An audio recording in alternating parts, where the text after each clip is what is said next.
नमस्कार, मी Krishna J&K realty private लिमिटेडच्या माध्यमातून आपल्या समोर आहे। तर आपण जी सिरीज घेऊन येत आहोत ज्यामध्ये इन्फॉर्मेटिव्ह चांगली माहिती तुम्हाला मिळणार आहे आणि J&K रिअल्टीच्या ज्या काही वेगवेगळ्या सर्व्हिसेस आहेत त्या संदर्भामध्ये पण तुम्हाला छानशी माहिती मिळणार आहे। त्याच्यापैकी पहिला व्हिडिओ आज आपण सुरू करत आहोत।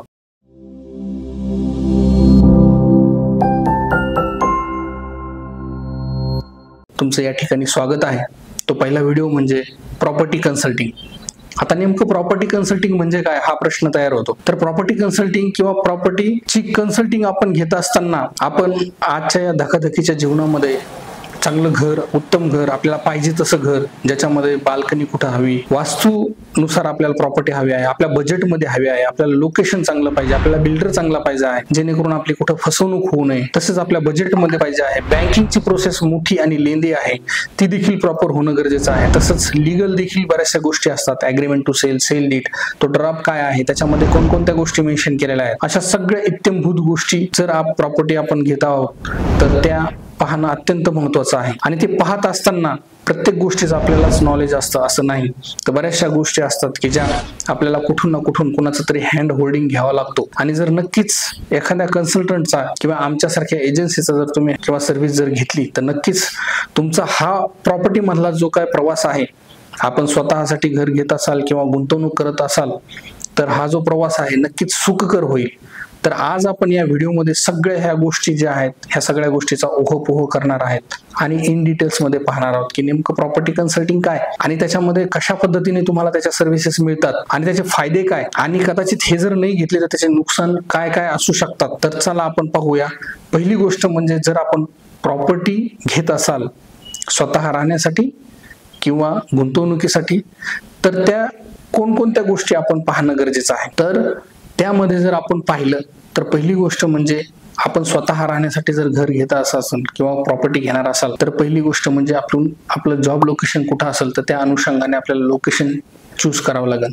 तर लोकेशन असं चूज करायला पाहिजे की ज्या ठिकाणी कनेक्टिव्हिटी आहे, जसं की साधारणतः त्या ठिकाणी दळणवळण म्हणजेच कनेक्टिव्हिटी असली पाहिजे, आपण बस स्टँड तिथे असला पाहिजे, तसंच बँक असली पाहिजे आणि ज्या काही बेसिक सुविधा आहेत जसं की काही स्कूल असेल, कॉलेजेस असेल किंवा मॉल असतील, या ठिकाणचं आपल्याला ते चॉईस करावं लागेल। दुसरी गोष्ट म्हणजे आपल्याला ठिकाण आता कळालं आहे, आपल्याला फ्लॅट किंवा ती प्रॉपर्टी चूज करायची आहे तर ती चूज करीत असताना बरेचसे काही पॅरामीटर्स आहेत, जसं की ते रेडी पोझिशन आहे का किंवा अंडर कन्स्ट्रक्शन आहे का किंवा रिसेल आहे का। तर ह्या तिन्ही गोष्टींमध्ये जर अंडर कन्स्ट्रक्शन घेतलं तर काय होतं, रिसेलचं जर घेतलं तर कोणकोणत्या गोष्टी पॉझिटिव्ह निगेटिव्ह असतात आणि जर समजा तुम्ही रेडी पोझिशन असेल तर त्याच्यामध्ये पॉझिटिव्ह निगेटिव्ह काय गोष्टी असतात हे देखील त्या ठिकाणी पाहिलं जातं। या व्यतिरिक्त आता आपण प्रॉपर्टी ठरवलं की लोकेशन ठरलं, त्यानंतर आपण प्रॉपर्टी पाहिली अंडर कन्स्ट्रक्शन किंवा रेडी पोझिशन किंवा रिसेल। आता दुसरी प्रोसेस येते ती म्हणजे लोनची। प्रत्येक जण आपण काय ओन कॉन्ट्रीब्युशन किंवा स्वतः एवढे पैसे नसतात, स्वतः घेऊ शकत नाही, तर बऱ्याच वेळा लोन काढावं लागतं। मग लोनची काय प्रोसेस आहे, त्याच्यामध्ये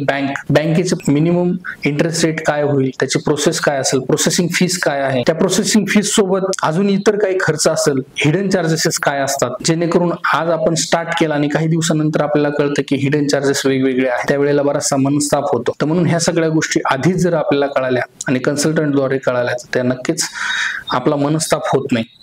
त्यानंतर दुसरी गोष्ट येते म्हणजे लिगॅलिटीची। जर आपण लिगॅलिटी म्हणजेच काय की ज्याच्यामध्ये त्या प्रॉपर्टीचा सर्च रिपोर्ट असणं गरजेचं आहे, वेगवेगळे डॉक्युमेंट्स काय काय असतात त्यामध्ये, जसं की ॲग्रीमेंट करत असताना agreement to sale, sale deed, या व्यतिरिक्त MOU ज्या गोष्टी करणं गरजेचं आहे त्या गोष्टी होणं गरजेचं आहे। तसंच त्या प्रॉपर्टीची जे आहे क्लिअर टायटल जे आहे ते प्रॉपर्टी आहे का हे पाहणं देखील अत्यंत तेवढंच महत्वाचं आहे। एक मोठी लिस्ट असते, भली मोठी लिस्ट असते, त्या लिस्टमध्ये वेगवेगळे डॉक्युमेंट्स येणे गरजेचं असतं, कोणते डॉक्युमेंट्स कोणत्या उपयोगासाठी आहेत ते देखील पाहणं गरजेचं आहे। या व्यतिरिक्त आपलं ॲग्रीमेंट झाल्यानंतर देखील बऱ्याच वेळा बिल्डरची काही एखादी प्रॉपर्टी घेतल्यानंतर ॲग्रीमेंट टू सेल होते आणि त्यानंतर काही दिवसांनी अपार्टमेंट डीड किंवा कन्व्हिन्स डीड जी करायची असते तर ती काय असते, ती केल्याचे फायदे काय, न केल्याचे फायदे काय हे देखील पाहणं अत्यंत गरजेचं असतं। या आतापर्यंतच्या सगळ्या गोष्टी मी जे काय डिस्कस केलं आहे तर ते हे प्रॉपर्टी कन्सल्टिंग मध्ये आम्ही किंवा कोणताही एखादा चांगला जाणकार कन्सल्टंट किंवा अनुभवी व्यक्ती, प्रोफेशनल लोक, विश्वासू लोक हे तुम्हाला देत असतात।